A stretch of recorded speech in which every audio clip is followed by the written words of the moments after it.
Mukhang tahimik na tahimik ang Queen Pusit Duterte natin ha. Magmula kahapon nang na-file ang impeachment complaint laban sa kanya, parang hindi yata nagrararant. Usually, by this time, kung ano na mga pinagsasabi niya no?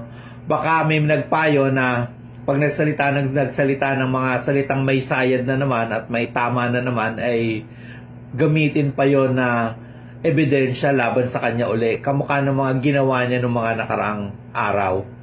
Sa isang impeachment trial, lalabas lahat ng extent ng mga ginawang paglabag sa konstitusyon at sa batas nitong si Sara Duterte. Makikita dyan lahat kung gaano ang iniyaman niya magmula nung naupo siya bilang mayor hanggang maging vice president.